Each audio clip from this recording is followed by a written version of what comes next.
ہم سمجھ رہے تھے کہ یہ راحیلہ کا جذباتی فیصلہ ہے، شاید اسد نے کسی جادوگر سے اس پر جادو کرایا ہے کہ اس کو کچھ دکھائی ہی نہیں دیتا۔ آخر کار شادی ہو گئی۔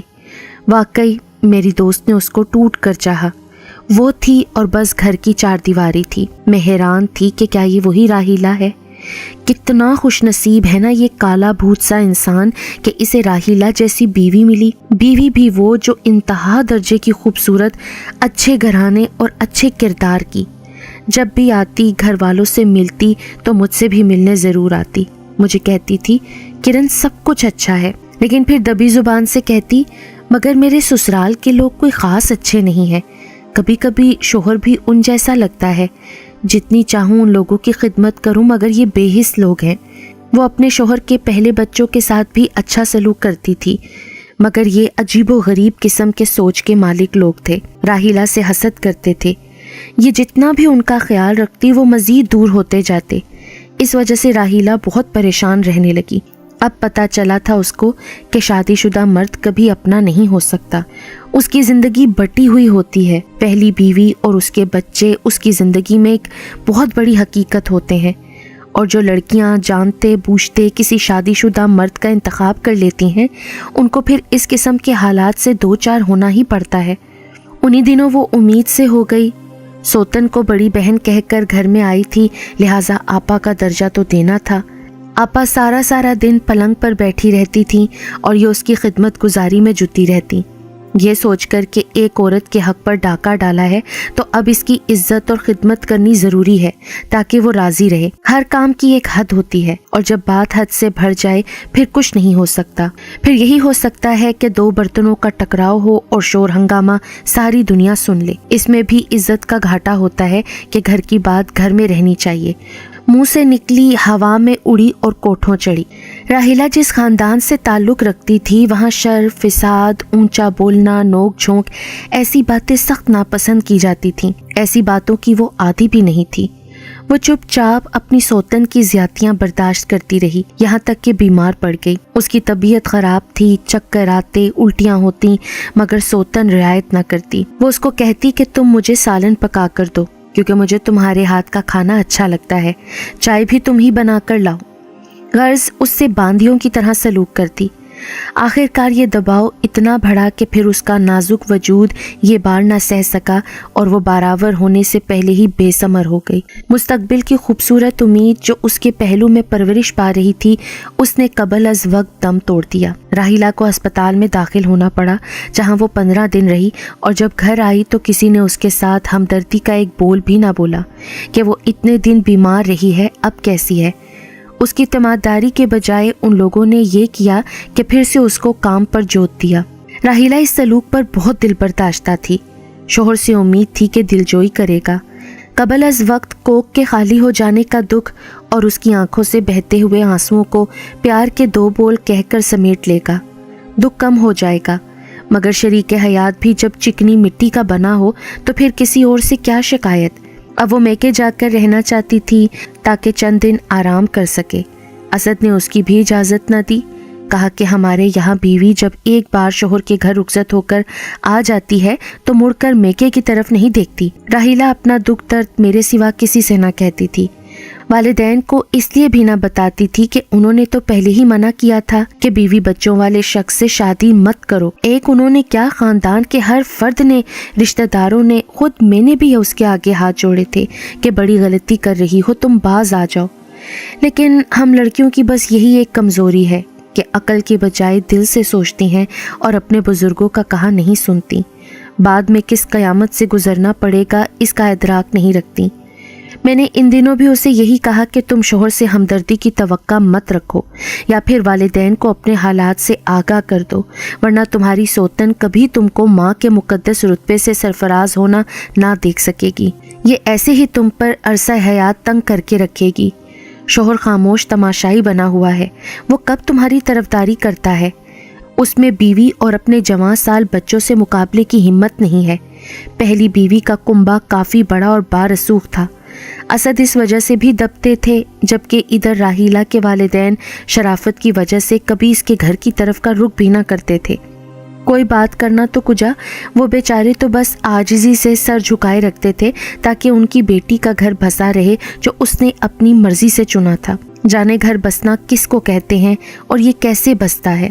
میری سمجھ میں نہیں آتا کہ اس کے لغوی معنی کیا ہیں اور حقیقی معنی کیا ہیں۔ راحیلہ جس کو گھر کی آبادی کہتی تھی، میری نظر میں تو وہ راحیلہ کی بربادی تھی۔ بہرحال ان ساری باتوں کا تعلق انسان کے دل کی آبادی سے ہوتا ہے۔ میں سوچتی تھی ممکن ہے اسی طرح اس کا دل آباد ہو، کیونکہ دل کے معاملات سب سے جدا ہوتے ہیں۔ میں راحیلہ کے گھر گئی، وہ نکاہت سے زرد پڑی ہوئی تھی، پھر بھی سوتن کے کپڑے استری کر رہی تھی۔ میں نے اس سے کہا تم کمزوری سے ادموئی ہو رہی ہو، فی الحال یہ کام ان کو خود کرنے دو اور تم اپنے کمرے میں جا کر لیٹ جاؤ۔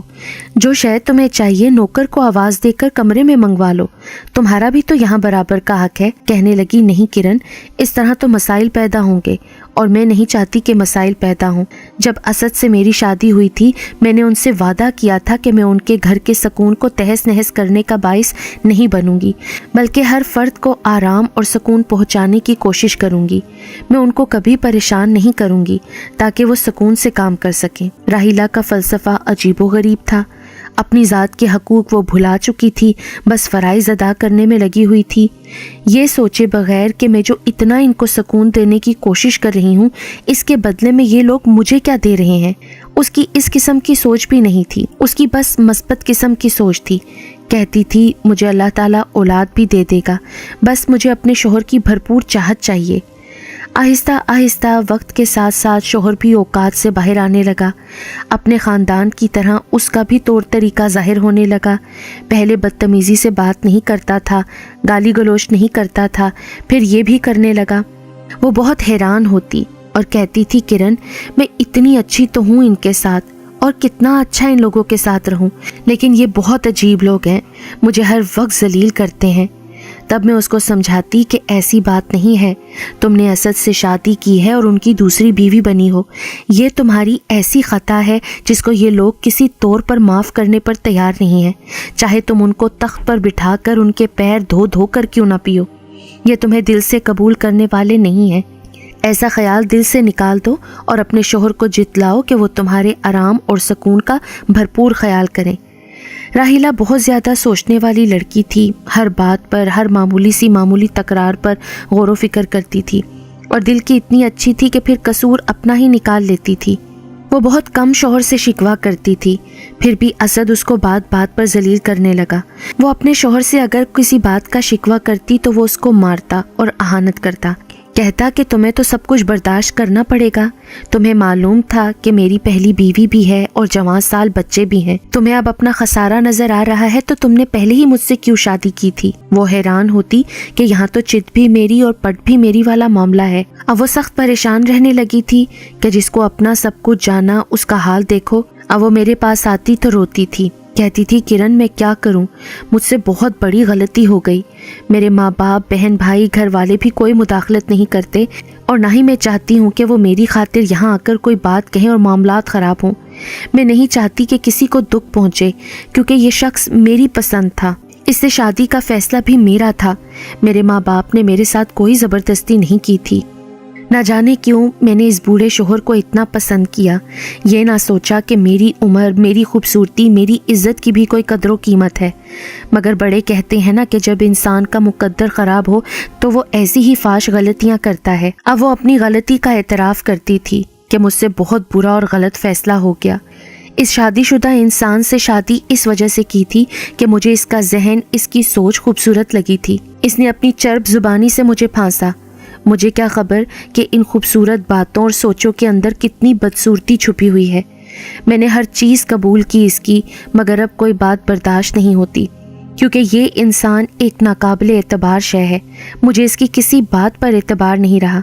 میں نے جو وعدے شادی سے پہلے اس کے ساتھ کیے تھے وہ نبھائے ہیں، مگر اس نے اپنا ایک بھی عہد نہ نبھایا۔ میں اپنی دوست کے لیے بہت پریشان تھی، اتنی قابل اور لائق لڑکی بالکل گم ہو گئی تھی۔ میں کہتی تھی راحیلہ ایسے کنبے کو اب چھوڑ دو جو تمہاری اچھائیوں اور صلاحیتوں کو کھا رہے ہیں۔ اسد تمہارے قابل نہیں، مگر وہ کہتی ایسا میں کبھی سوچ بھی نہیں سکتی۔ مانا کہ اپنی زندگی کے فیصلے سے بہت پریشان ہوں، مگر میں نے سب کچھ اللہ پر چھوڑ دیا ہے، آخر کب تک وہ یہ سب کچھ برداشت کرتی۔ راحیلہ پر جب عرصہ حیات تنگ ہونے لگا تو وہ اپنے شوہر سے دماغی طور پر دور ہوتی گئی اور وہ کمظرف یہ سمجھتا تھا کہ یہ مجبور اور بے بس عورت ہے۔ ماں باپ کے خلاف جا کر اس نے میرے ساتھ شادی کا فیصلہ کیا تھا، چنانچہ اسے میرا ساتھ ہر حالت میں نبھانا ہوگا۔ راحیلہ نے بہت کوشش کی تھی کہ یہ شخص میرا شوہر ہمیشہ میرا وفادار رہے، چاہت اور خلوص کے ساتھ انصاف کرتے ہوئے میرے ہمراہ زندگی گزارے، لیکن آخر کار وہی ہوا جو راحیلہ نے کبھی سوچا بھی نہ تھا۔ ایک روز اس نے مجھے کہا کہ کرن، اب میں اس انسان کے ساتھ نہیں رہ سکتی، مجھے اس سے نفرت ہو گئی ہے، اس نے میری چاہت، میری وفا، میری قربانی کو مٹی کر دیا ہے۔ پھر اس نے ایک بیگ میں چند کپڑے اٹھائے اور اپنی ایک دوست کے گھر چلی گئی جو وکیل تھی۔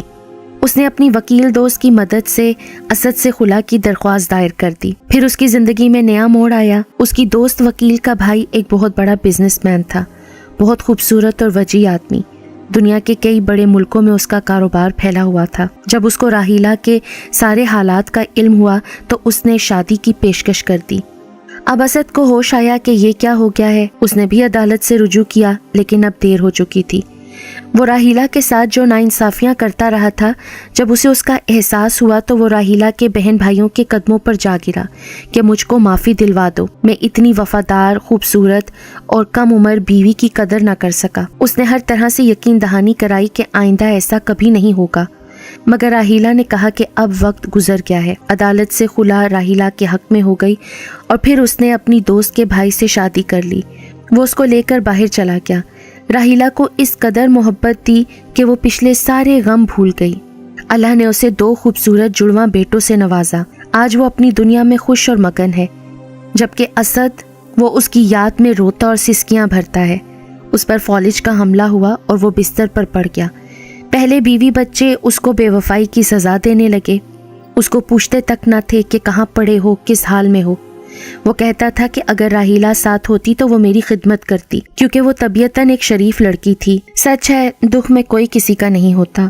بد نصیب ہوتے ہیں وہ لوگ جو اچھے رشتوں کی قدر نہیں کرتے اور پھر ان کے چلے جانے کے بعد ہاتھ ملتے رہ جاتے ہیں۔